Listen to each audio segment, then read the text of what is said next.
Trade in the Zone, de Mark Douglas. Capítulo 10. O impacto das convicções no trading. Se o ambiente externo se pode expressar numa combinação infinita de formas, então não há de fato limites para a diversidade de convicções que podemos adquirir. Esta é uma forma sofisticada de dizer que há muito lá fora que aprender.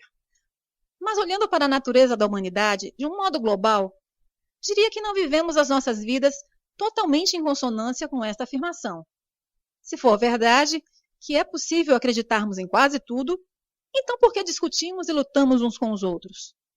Por que não temos todos o direito de expressar as nossas vidas de uma forma que reflita o que aprendemos a acreditar? Tem de haver algo por trás das nossas tentativas implacáveis e permanentes de convencermos os outros da validade das nossas convicções e de negar a validade das deles. Consideremos que todos os conflitos, desde o mais significante ao mais importante, seja entre pessoas, culturas, sociedades ou nações, é sempre o resultado de convicções em conflito. Que características das nossas convicções nos tornam intolerantes perante convicções discordantes? Em alguns casos, somos tão intolerantes que temos vontade de nos matarmos uns aos outros para explicar a nossa ideia. A minha teoria pessoal é que as convicções não são só energia estruturada, mas também energia consciente, pelo menos com algum grau de consciência. De outro modo, como podemos justificar a nossa capacidade para reconhecer no exterior aquilo que já temos inscrito na nossa mente? Como é que saberíamos se as nossas expectativas estão a ser satisfeitas? Como é que saberíamos quando não estão? Como é que saberíamos que estamos a ser confrontados com informações ou circunstâncias que contrariam aquilo em que acreditamos? A única explicação é que cada convicção individual tem de ter algum grau de consciência que a faça funcionar da forma como funciona. A ideia de a energia ter algum grau de consciência pode ser difícil de aceitar. Mas há várias observações que podemos fazer sobre as nossas naturezas individuais e coletivas que suportam esta possibilidade. Primeiro, todas as pessoas querem que se acredite nelas. Não importa qual a convicção. A experiência de acreditar em nós sabe bem. Penso que estas sensações positivas são universais, significando que se aplicam a todos. Inversamente, ninguém gosta que não acreditem em si. Não é uma boa sensação. Se eu dissesse, não acredito em você, a sensação que se iria repercutir no seu corpo e mente é negativa e também universal. Similarmente, ninguém gosta de ver as nossas convicções desafiadas. O desafio é sentido como um ataque. Toda a gente, independentemente da sua convicção, parece reagir do mesmo modo. A reação típica é argumentar, defendermos-nos as nossas convicções e, consoante a situação, contra-atacar. Quando nos exprimimos, gostamos que nos escutem. Se sentimos que a nossa audiência não está a prestar atenção, como é que nos sentimos? Não nos sentimos bem. Novamente, penso que esta reação é universal. Inversamente, porque é tão difícil ser-se um bom ouvinte. Porque para se ser um bom ouvinte, temos na realidade que ouvir, sem pensar como nos vamos exprimir no momento em que podemos interromper a pessoa que está a falar. Que fosse incontrolável estar por detrás da nossa incapacidade para ouvir sem interromper. Nós não gostamos de estar na companhia de pessoas com convicções semelhantes às nossas porque nos sentimos confortáveis e seguros? Não evitamos nós, pessoas com convicções diferentes ou conflituosas com as nossas, porque nos sentimos desconfortáveis? A essência dessa implicação é que no momento em que adquirimos uma convicção, ela parece assumir vida própria, fazendo-nos reconhecer e ser atraídos pela sua semelhança e repelidos por qualquer coisa que lhe seja oposta ou contrária. Considerando o vasto número de convicções divergentes que existem, se estas sensações de atração ou conforto e repulsa ou ameaça forem universais, então cada convicção tem, de alguma forma, de estar consciente da sua existência, e esta energia estruturada e consciente tende a se comportar sob formas características que não são comuns a todos nós. As principais características de uma convicção. Há 3 características básicas que precisamos compreender para interiorizar efetivamente as 5 verdades fundamentais sobre o trading a um nível funcional no nosso ambiente mental. 1. As convicções adquirem vida própria e, por conseguinte, oferecem resistência a qualquer força que altere a sua forma presente. 2. Todas as convicções ativas exigem forma de se manifestarem. 3. As convicções estão sempre presentes e ativas, quer estejamos conscientes ou não da sua existência no nosso ambiente mental. 1. As convicções resistem a qualquer força que tente alterar a sua forma atual. Podemos não compreender a dinâmica subjacente ao modo como as convicções mantêm a sua integridade estrutural, mas podemos observar que o fazem face a uma pressão ou força extrema. Ao longo da história da humanidade, há muitos exemplos de pessoas cuja convicção relativamente a algum assunto ou causa foi tão poderosa que preferiram sofrer insultos, tortura e morte do que contrariar as suas convicções. Isto é, com certeza, uma demonstração precisa de como as convicções podem ser poderosas e da medida em que conseguem resistir a qualquer tentativa de serem alteradas ou violadas, por mais leve que seja. As convicções parecem ser compostas por um tipo de energia ou força que resiste naturalmente a qualquer outra força que as possa fazer manifestar de forma contrária ou diferente da sua forma atual. Significa isto que não podem ser alteradas? Certamente que não. Significa simplesmente que temos de perceber como funcionar com elas. As convicções podem ser alteradas, mas não do modo como a maioria das pessoas podem pensar. Acredito que quando uma convicção é formada, não pode ser destruída. Ou seja, não há nada que possamos fazer para que uma ou mais de nossas convicções se desvaneça, como se nunca tivesse existido. Esta afirmação fundamenta-se numa lei elementar da física. Segundo Albert Einstein e outros na comunidade científica, a energia não pode ser criada nem destruída, só pode ser transformada. Se as convicções são energia consciente e estruturada, ciente da sua existência, esse princípio da física também se aplica às convicções, pelo que tentar erradicá-las não é possível.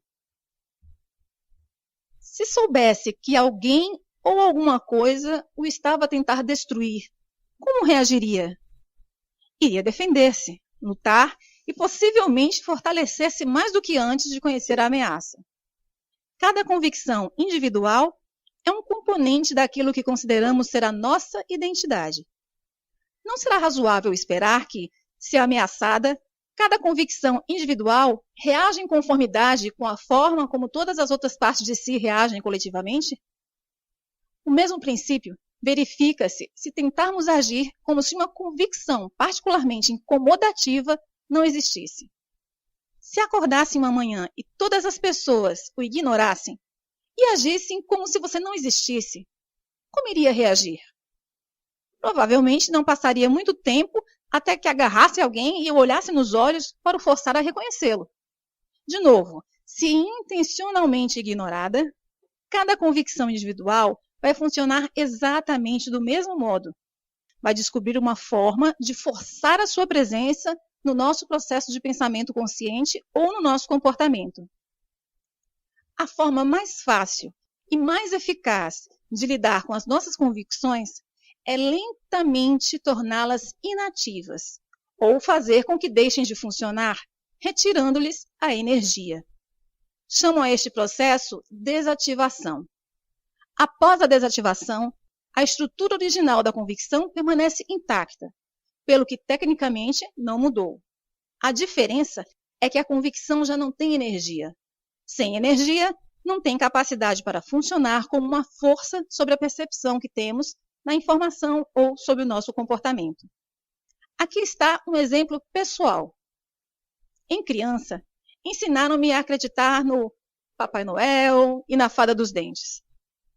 No meu sistema mental, ambos são exemplos perfeitos do que agora são convicções inativas, que não estão em funcionamento. No entanto, embora estejam inativas, existem ainda dentro do meu sistema mental, só que agora existem como conceitos sem energia. Se lembrar do capítulo anterior, defini convicções como uma combinação de experiência sensorial e palavras que formam um conceito dotado de energia. A energia pode ser retirada do conceito, mas o conceito em si permanece intacto na sua forma original. No entanto, sem energia, já não tem a capacidade para funcionar sobre a percepção de informação ou sobre o comportamento. Assim, enquanto estou aqui sentado a escrever no meu computador, se alguém chegasse perto de mim e dissesse que Papai Noel estava à porta, como acha que eu iria definir e interpretar essa informação? Iria tratá-la como irrelevante ou uma brincadeira, é claro. No entanto, se eu tivesse 5 anos e minha mãe me dissesse que Papai Noel estava à porta, as suas palavras teriam fornecido imediatamente uma enorme fonte de energia com carga positiva que me teria compelido a levantar-me num salto e correr para a porta o mais rapidamente que conseguisse. Nada me poderia deter e ultrapassaria qualquer obstáculo no meu caminho. Numa dada altura, os meus pais disseram-me que Papai Noel não existia. É claro que a minha primeira reação foi de incredulidade. Não acreditei, mas acabei por me convencer. No entanto, o processo de convencimento não destruiu a minha crença no Papai Noel, nem fez com que ele deixasse de existir. Simplesmente retirou a energia da minha convicção acerca da sua existência. A convicção foi transformada num conceito inativo e não funcional sobre o modo como o mundo funciona. Não tenho a certeza para onde foi toda aquela energia, mas sei que uma parte foi transferida para uma convicção de que o Papai Noel não existe. Agora tenho 2 versões contraditórias sobre a natureza do mundo que existe no meu sistema mental. Uma, que o Papai Noel existe. A outra, que o Papai Noel não existe. A diferença entre elas está na quantidade de energia que contém. A primeira não tem praticamente nenhuma energia. A segunda tem energia. Assim, de um ponto de vista funcional, não há contradição ou conflito. Se é possível tornar uma convicção inativa, então é possível desativar todas as convicções, não obstante a sua resistência a qualquer força que tente alterar a sua forma presente. O segredo para mudar efetivamente as nossas convicções está em compreender e, consequentemente, acreditar que não estamos realmente a mudar as nossas convicções. Estamos simplesmente a transferir energia de um conceito para outro conceito que consideramos mais útil e que nos ajuda a satisfazer os nossos desejos ou a atingir os nossos objetivos. 2. Todas as convicções ativas precisam se manifestar. As convicções dividem-se em 2 categorias básicas, ativas e inativas. A distinção entre as 2 é simples. As convicções ativas têm energia suficiente para agirem como uma força sobre nossa percepção da informação e sobre o nosso comportamento. As convicções inativas são simplesmente o oposto.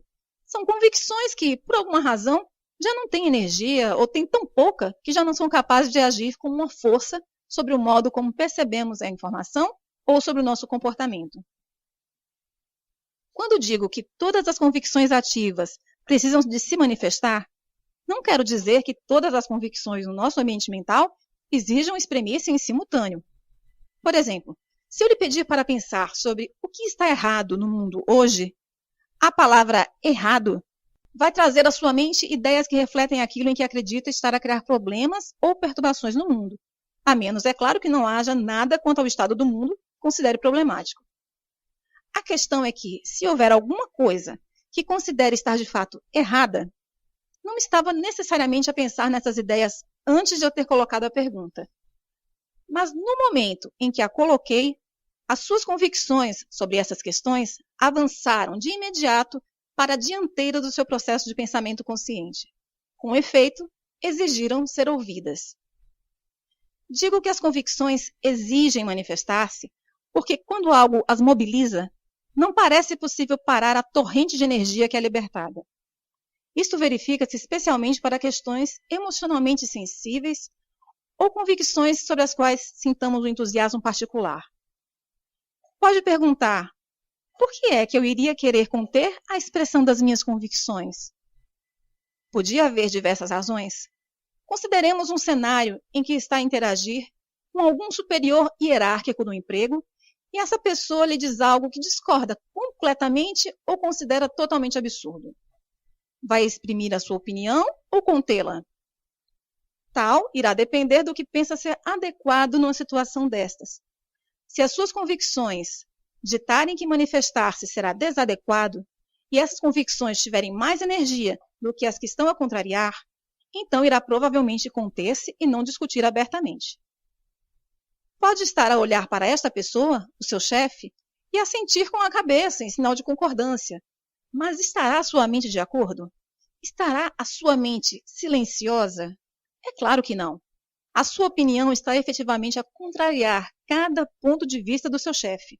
Ou seja, as suas convicções ainda estão a exigir que se manifeste, mas não estão a ser expressas para o exterior, para o ambiente, porque outras convicções estão a agir como uma força contrária.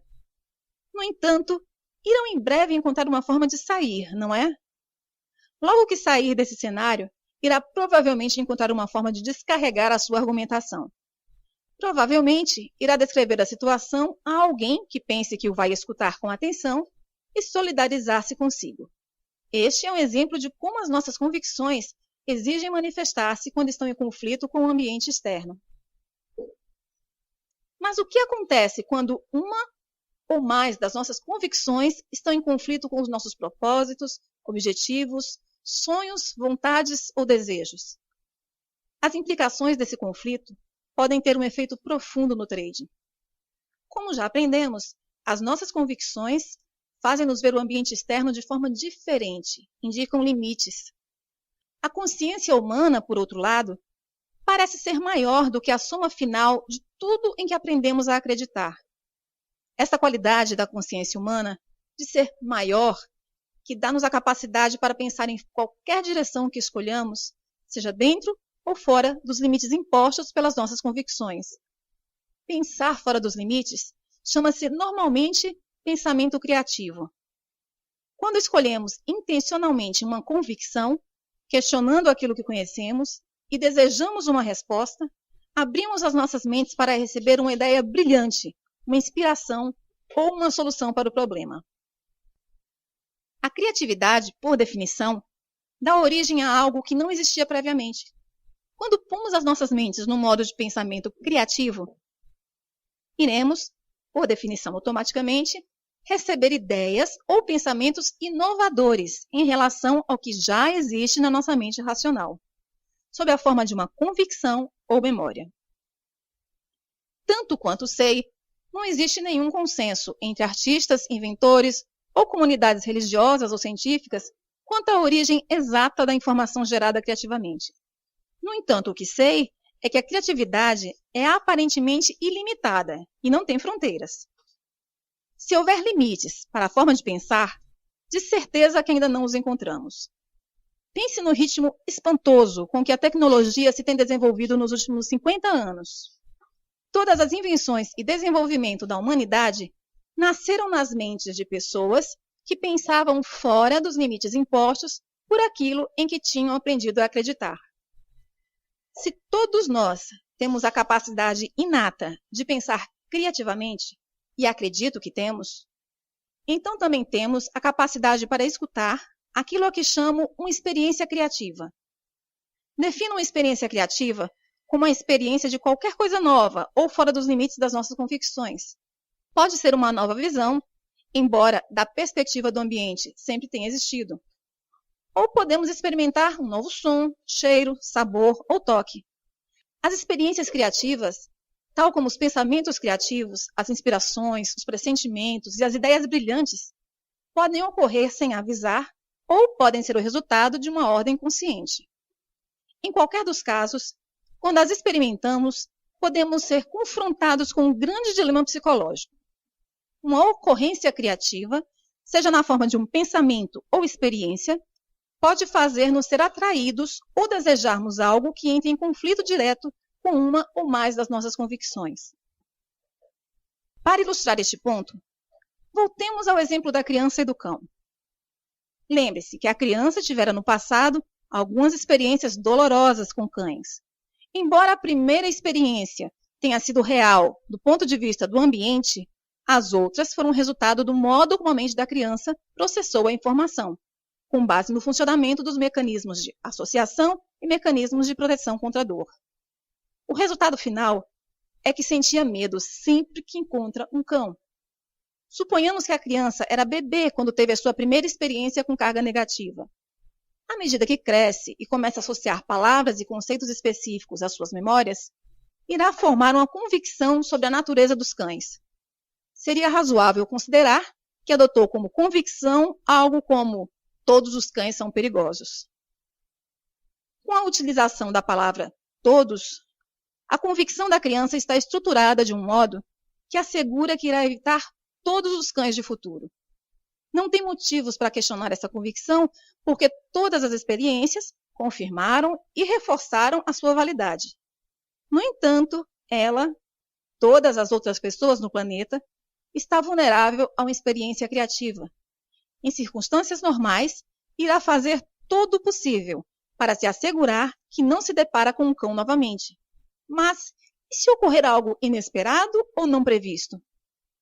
Suponhamos que a criança está a caminhar com os pais, sentindo-se assim segura e protegida. Agora suponhamos que ela e os seus pais chegam a uma esquina e não conseguem ver o que está do outro lado. Deparam-se com uma cena em que várias crianças, aproximadamente com a mesma idade, estão a brincar com cães e, além disso, estão obviamente a divertir-se muito. Esta é uma experiência criativa. A criança é confrontada com a informação indiscutível de que aquilo em que acredita sobre a natureza dos cães não é verdade. O que acontece agora? Em primeiro lugar, a experiência não foi uma ordem consciente da criança. Ela não tomou a decisão de se expor voluntariamente à informação que contrariava aquilo em que acreditava ser verdade. Podemos chamar a isto uma experiência criativa inadvertida, porque o ambiente externo forçou-a a confrontar-se com outras hipóteses que não acreditava existirem. Em segundo lugar, a experiência de ver outras crianças a brincar com cães e a não se magoarem irá lançar na sua mente um estado de confusão. Depois dessa confusão se dissipar, ou seja, quando começar a aceitar a possibilidade de que nem todos os cães são perigosos, vários cenários serão possíveis. Ver outras crianças da sua idade, com quem se pode identificar claramente, a divertir-se brincando com cães, pode fazer a criança decidir que quer ser como as outras crianças e divertir-se com cães também. Se for esse o caso, este encontro criativo inadvertido fez com que passasse a desejar exprimir-se de um modo que anteriormente não acreditava ser possível, interagindo com cães. De fato, antes a ideia parecia tão absurda que nem sequer lhe tinha ocorrido considerá-la. Agora, não só a considera absurda, como a deseja. Conseguirá, então, exprimir-se de um modo coerente com o seu desejo? A resposta a essa pergunta é uma questão de dinâmica de energia. Há duas forças dentro da criança que estão em conflito direto, lutando para se exprimirem. A convicção de que todos os cães são perigosos e o desejo de se divertir com um cão como as outras crianças. Aquilo que irá fazer na próxima vez que encontrar um cão será determinado por aquilo que tiver mais energia nesse momento, a sua convicção ou o seu desejo. Dada a intensidade da energia da sua convicção de que todos os cães são perigosos, podemos considerar razoavelmente que a sua convicção terá muito mais energia do que o seu desejo. Se assim for, irá considerar o seu próximo encontro com o cão uma experiência frustrante. Mesmo que queira tocar ou afagar o cão, irá achar que não pode interagir com o cão. A palavra todos, na sua convicção, irá funcionar como uma força paralisante, impedindo-a de satisfazer o seu desejo. Pode ter consciência de o cão não ser perigoso, pelo que não a irá magoar, mas só conseguirá afagá-lo quando a balança de energia pender a favor do seu desejo. Se a criança quiser genuinamente interagir com cães, terá de ultrapassar o seu medo. Isso significa que terá de desativar a sua convicção de que todos os cães são perigosos, para que possa fortalecer devidamente uma convicção sobre cães mais harmoniosa com o seu desejo. Sabemos que os cães se podem exprimir numa ampla variedade de formas, desde brincalhões e simpáticos a outros desagradáveis. No entanto, uma percentagem muito reduzida de cães pertence à categoria dos perigosos. Uma boa convicção para a criança adotar seria algo como: a maioria dos cães são brincalhões, mas alguns podem ser maus e perigosos. Esta convicção iria permitir-lhe aprender a reconhecer características e padrões de comportamento que lhe diga com que cães pode brincar e quais deve evitar. No entanto, o problema maior é: como é que a criança pode desativar o todos da sua convicção de que todos os cães são perigosos para que possa ultrapassar o seu medo? Lembre-se que todas as convicções resistem naturalmente a qualquer força que pretenda alterar a sua forma presente.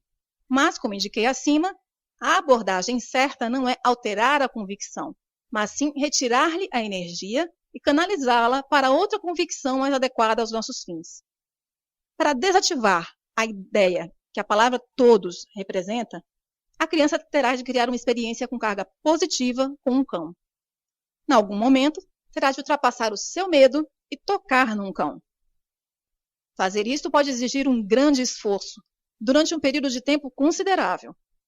No início do processo, o seu novo entendimento sobre cães pode ser apenas o suficiente forte para lhe permitir estar na presença de um cão a uma certa distância, sem fugir. Cada novo encontro com um cão, mesmo a uma certa distância, que não resulte num resultado negativo, irá retirar cada vez mais energia negativa da sua convicção de que todos os cães são perigosos. No final, cada nova experiência positiva irá permitir-lhe preencher a distância entre ela própria e o cão, pouco a pouco, ao ponto de finalmente conseguir mesmo tocar num cão.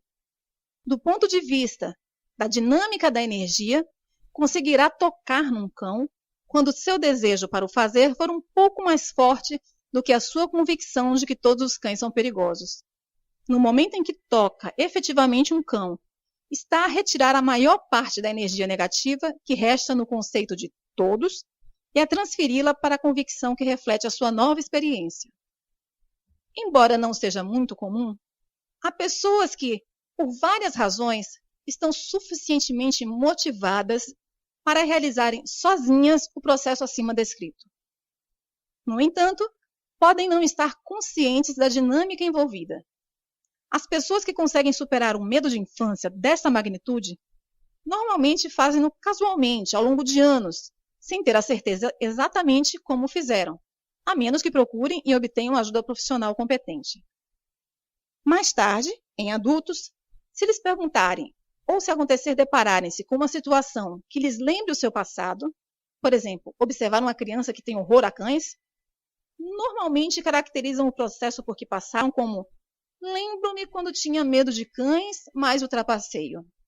O resultado final do primeiro cenário foi que a criança venceu o seu medo, desativando a sua convicção limitadora sobre a natureza dos cães. Isso permitiu-lhe exprimir-se de um modo que considera agradável e que de outro modo teria sido impossível. O segundo cenário que poderia resultar da experiência criativa inadvertida da criança com cães é que não é atraída pela possibilidade de brincar com um cão. Ou seja, não se interessa em ser como as outras crianças e interagir com cães. Neste caso, a sua convicção de que todos os cães são perigosos e o seu novo entendimento de que nem todos os cães são perigosos irão existir no seu ambiente mental como ideias contraditórias.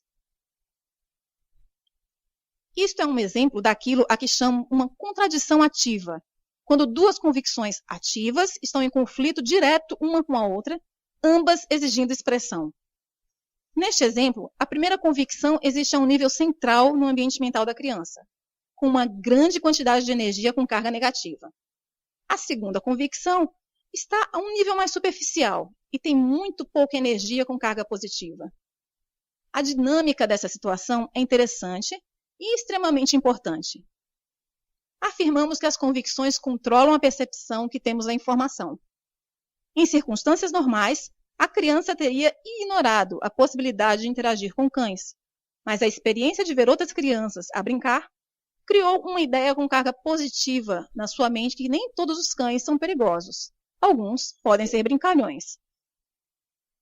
No entanto, não fez nada para desativar o todos da sua convicção de que todos os cães são perigosos. E, tanto quanto sei, as convicções não têm capacidade para se desativarem a si mesmas. Em resultado, as convicções existem no nosso ambiente mental desde o momento em que nascemos até o momento em que morremos, a menos que conscientemente demos passos para as desativar. Todavia, neste cenário, a criança não tem desejo nem motivação para ultrapassar o seu medo. Por conseguinte, a criança fica com uma contradição ativa entre uma convicção fraca de que nem todos os cães são perigosos, o que lhe dá a capacidade de perceber a hipótese de brincar com um cão, e uma convicção forte de que todos os cães são perigosos, que ainda faz sentir medo cada vez que se encontra com um cão. Talvez não o suficiente para fazer correr, porque algum desse medo será contrabalançado pela outra convicção.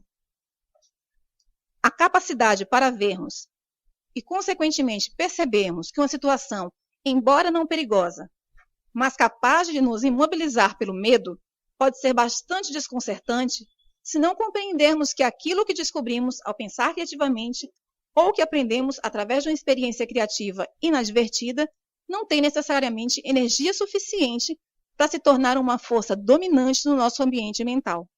Ou seja, a nossa nova tomada de consciência ou descoberta podia muito bem ter energia suficiente para funcionar como uma força credível da nossa percepção de informação. Fazendo-nos com isso, perceber hipóteses que, em outras circunstâncias, seriam invisíveis. Mas pode não ter energia suficiente para funcionar como uma força credível do nosso comportamento. Ao fazer esta afirmação, estou a pensar com base no pressuposto de que é precisa mais energia para agirmos ou para nos exprimirmos do que a quantidade de energia que é preciso para observar algo. Por outro lado, uma nova tomada de consciência ou novas descobertas tornam-se imediata e facilmente forças dominantes, se não houver nada dentro de nós que esteja em conflito com elas. Mas se existirem convicções em conflito e não quisermos desativar as forças conflituosas, despendendo algum esforço, especialmente se tiverem uma carga negativa, então agir sobre o que descobrimos será uma luta inglória. O que acabei de descrever é o dilema psicológico que praticamente todos os traders têm de resolver. Suponhamos que compreende bem a natureza das probabilidades e, em resultado disso, sabe que o próximo trade é mais outro numa série de trades que tem um resultado incerto. Todavia, ainda tem receio de realizar aquele próximo trade ou ainda está vulnerável aos erros de trading causados pelo medo que discutimos nos capítulos anteriores. Recorde que a causa elementar do medo é o potencial para definir e interpretar a informação do mercado como ameaçadora. Qual é a origem da possibilidade de interpretar a informação do mercado como ameaçadora? As expectativas. Quando o mercado gera informação que não corresponde àquilo que esperamos, os altos e baixos parecem assumir uma qualidade ameaçadora, passam a ter uma carga negativa. Em consequência, sentimos medo, estresse e ansiedade. Qual é a origem subjacente às nossas expectativas? As nossas convicções. Tendo em conta o que agora compreende acerca da natureza das convicções, se ainda experimentar estados de espíritos negativos quando faz trading, pode considerar que existe um conflito entre o que sabe acerca dos resultados prováveis e outras convicções no seu ambiente mental em luta, exigindo expressão por alguma outra coisa. Lembre-se que todas as convicções ativas exigem expressão, mesmo que não o queiramos. Para pensar em probabilidades, tem de acreditar que cada momento no mercado é único, ou mais especificamente que cada posição aberta tem um resultado único. Quando acreditamos a um nível funcional que cada posição tem um resultado único, significando que é uma convicção dominante sem quaisquer outras convicções a lutarem por algo diferente, iremos experimentar um estado mental livre de medo, estresse e ansiedade quando fazemos trading. Não pode mesmo ser de outra forma. Um resultado único não é algo que já tenhamos experimentado, pelo que não é algo que possamos já reconhecer. Se fosse conhecido, não podia ser definido como único. Quando acreditamos que não sabemos o que vai acontecer a seguir, o que esperamos exatamente do mercado? Se disse, não sei, está totalmente certo. Se acreditarmos que algo vai acontecer e que não precisamos de saber exatamente o que para ganharmos dinheiro, então onde está o potencial para definir e interpretar a informação do mercado como causadora de dor emocional? Se disse, não há nenhum, acertou novamente. Aqui está mais um exemplo de como as convicções exigem expressão.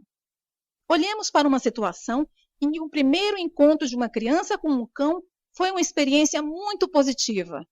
Em resultado, ela não tem problema absolutamente nenhum em interagir com cães, qualquer cão, por sinal, porque não encontrou nenhum que fosse hostil. Por conseguinte, não tem nenhuma noção, uma convicção dotada de energia de que é possível um cão fazer mal ou infligir dor. Quando aprender a associar palavras às suas memórias, a criança irá provavelmente adquirir uma convicção semelhante a todos os cães são amigos e divertidos. Por conseguinte, cada vez que um cão entrar no seu campo de consciência, esta convicção irá manifestar-se. Do ponto de vista de quem teve uma experiência negativa com um cão, irá parecer que a criança teve uma atitude imprudente. Se tentássemos convencer a criança de que algum dia será mordida se não tiver cuidado, esta convicção irá fazer com que dê pouca importância ou ignore completamente o aviso. A sua reação seria algo como: impossível, isso não é possível. Suponhamos que, em algum momento da sua vida, ela se aproxima de um cão desconhecido. O cão rosna. O aviso é ignorado e o cão ataca. Para o seu sistema de convicções, a criança acabou de ter uma experiência criativa. Que efeito terá essa experiência na sua convicção de que todos os cães são amigos? Terá agora medo de todos os cães, como a criança do primeiro exemplo? Infelizmente, as respostas a essas questões não são fáceis, porque pode haver outras convicções, também a exigirem expressão, que não tem nada a ver com cães, mas que entram em jogo numa situação dessas. Por exemplo, e se a criança tiver uma convicção altamente desenvolvida quanto à traição? Se acreditar que foi traída por algumas pessoas muito importantes que fizeram com que experimentasse uma dor emocional intensa. Se associar o ataque deste cão particular a uma traição dos cães no geral, no fundo, uma traição da sua convicção contra cães, então podia facilmente ter medo de cães. Toda a energia positiva contida na sua convicção original podia ser transformada de imediato numa energia com carga negativa. A criança podia justificar esta mudança com uma conclusão lógica, de que se um cão me pode trair, todos os cães podem. No entanto, penso que esta é uma ocorrência extrema e muito improvável. O que é mais provável é que a palavra todos, na sua convicção original, seja imediatamente desativada e que aquela energia seja transferida para uma nova convicção que reflita mais fielmente a verdadeira natureza dos cães. Esta nova experiência originou uma transferência de energia que a forçou a aprender algo sobre a natureza dos cães, que, em outras circunstâncias, consideraria impossível. A sua convicção na afabilidade dos cães permanece intacta. Irá ainda brincar com cães, mas irá agora ter algum cuidado, procurando conscientemente sinais de afabilidade ou de hostilidade. Penso que uma verdade fundamental sobre a natureza da nossa existência é que cada momento no mercado, bem como na vida de todos os dias, tem elementos que conhecemos, similaridades, e elementos do que não conhecemos, ou não podemos conhecer porque ainda não os experimentamos. Até treinarmos ativamente as nossas mentes para esperar um resultado único, iremos continuar a experimentar somente aquilo que conhecemos. Todo o resto, outras informações e possibilidades que não estejam em consonância com o que conhecemos e esperamos, irá passar-nos ao lado, desapercebido, distorcido, completamente negado ou contrariado.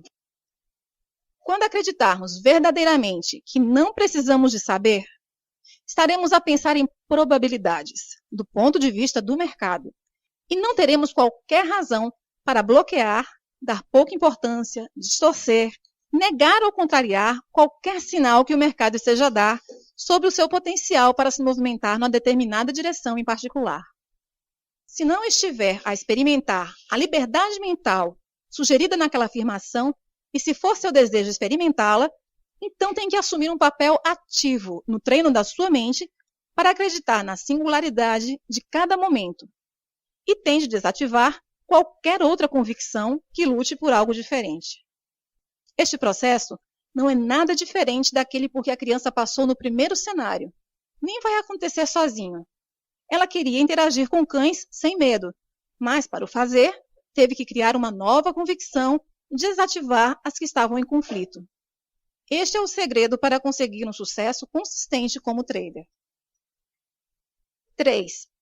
As convicções continuam ativas, independentemente de termos ou não consciência da sua existência no nosso ambiente mental.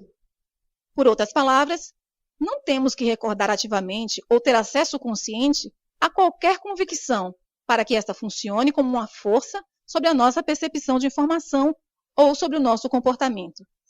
Sei que é difícil acreditar que algo de que nem sequer nos conseguimos lembrar possa ter um impacto nas nossas vidas. Mas quando pensamos nisso, muito do que aprendemos ao longo das nossas vidas está armazenado num nível subconsciente. Se lhe pedisse para recordar cada aptidão específica que teve de aprender para poder conduzir um carro com confiança, é provável que não se lembre de tudo em que teve de se concentrar e focar enquanto estava no processo de aprendizagem. A primeira vez que tive a oportunidade de ensinar um adolescente a conduzir, estava absolutamente fascinado com o quanto era preciso aprender e que eu dava como natural, e sobre o qual não pensava a um nível consciente. Possivelmente, o melhor exemplo que ilustra essa característica é as pessoas que conduzem sob influência do álcool. Numa noite, há milhares de pessoas que beberam tanto que não têm consciência de como levar um carro do ponto A para o ponto B. É difícil imaginar como isto é possível, a menos que aceite que as aptidões para conduzir e a convicção de uma pessoa na sua capacidade para conduzir operam automaticamente, a um nível muito mais profundo do que a consciência detecta. Certamente, alguma percentagem destes condutores alcoolizados tem acidentes, mas quando comparamos a taxa de acidentes com o número de pessoas a conduzir sob a influência do álcool, é notável que não haja muito mais acidentes. De fato, é muito mais provável que um condutor alcoolizado cause um acidente quando adormece ou quando alguma situação exige uma decisão consciente e uma reação rápida. Por outras palavras, as condições necessárias para uma boa condução são tais que não basta funcionar com as aptidões subconscientes. Autoavaliação e trading. O modo como essa característica se aplica ao trading é bastante profundo. O ambiente de trading oferece-nos um palco de oportunidades ilimitadas para acumular riqueza. Mas só porque o dinheiro está disponível e nós percebemos a possibilidade de o obter, não significa necessariamente que nós, como pessoas, tenhamos um sentido ilimitado de autoavaliação. Ou seja, pode haver uma enorme discrepância entre a quantidade de dinheiro que desejamos para nós, a quantidade que percebemos estar disponível e a quantidade que, na realidade, acreditamos que valemos ou merecemos. Todas as pessoas têm um sentido de autoavaliação. A forma mais fácil de descrever esse sentido é listar todas as convicções ativas, tanto conscientes como subconscientes, que têm potencial para argumentar a favor ou contra a acumulação de níveis de sucesso e prosperidades maiores. Depois, compare a energia das convicções com carga positiva com a energia das convicções com carga negativa. Se tiver mais energia com carga positiva a argumentar a favor do sucesso e da prosperidade do que a energia com carga negativa, então tem um sentido positivo de autoavaliação. No outro caso, tem um sentido negativo de autoavaliação. O que tem de saber é que é difícil não adquirir algumas convicções com carga negativa, que argumentem contra o sucesso. A maioria dessas convicções autossabotadoras têm sido esquecidas há muito e operam a um nível subconsciente. Mas o fato de as podermos ter esquecido não significa que tenham sido desativadas. Como é que adquirimos convicções autossabotadoras? Infelizmente, é muitíssimo fácil. Provavelmente a forma mais comum é quando uma criança se envolve em alguma atividade contra a opinião dos pais ou do professor e a criança se fere acidentalmente. Muitos pais, para convencerem a criança do seu ponto de vista, irão reagir a uma situação como essa dizendo: isso não teria acontecido se não me tivesse desobedecido. O problema de fazer ou ouvir afirmações como esta é que há um potencial para a criança associar todos os futuros ferimentos a estas afirmações e, subsequentemente, formar uma convicção de que é uma pessoa com menos valor, que não merece sucesso, felicidade ou amor. Qualquer coisa em relação à qual nos sintamos culpados pode ter um efeito nefasto no nosso sentido de autoestima. Normalmente, a culpa parece associada a ser-se uma má pessoa, e a maioria das pessoas acreditam que as más pessoas devem ser castigadas, certamente não recompensadas. Algumas religiões ensinam às crianças que ter muito dinheiro não é positivo. Algumas pessoas acreditam que ganhar dinheiro de algumas formas é errado, mesmo que possa ser perfeitamente legal e moralmente aceito pela sociedade. De novo, pode não ter uma recordação específica de ter aprendido algo que argumentasse contra o sucesso, mas tal não significa que o que aprendeu não esteja a influenciá-lo.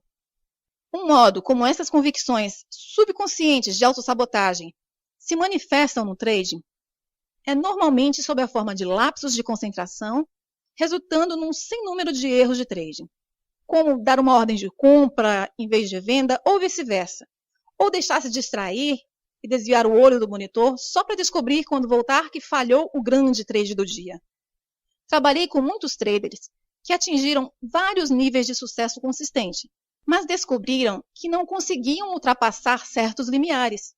Descobriram uma barreira invisível, mas muito real, semelhante ao proverbial teto de vidro, que muitas mulheres executivas experimentam no mundo empresarial. De cada vez que estes traders batiam nessa barreira, experimentavam uma queda significativa, independentemente das condições de mercado. No entanto, quando se lhes perguntava o que tinha acontecido, eles atribuíam normalmente o seu súbito período de má sorte simplesmente a isso, à sorte ou aos caprichos do mercado. Curiosamente, era comum criarem uma curva de resultados crescente, por vezes durante um período de vários meses, e a queda significativa ocorria sempre no mesmo ponto da curva. Descreva este fenômeno psicológico como a entrada numa zona mental negativa.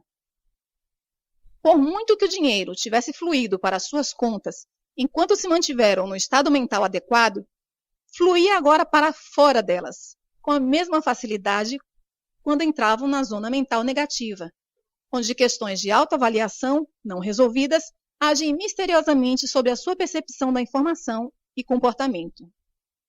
É fundamental estar consciente da presença de tais convicções e dar os passos necessários no seu regime de trading para as compensar quando se começarem a manifestar.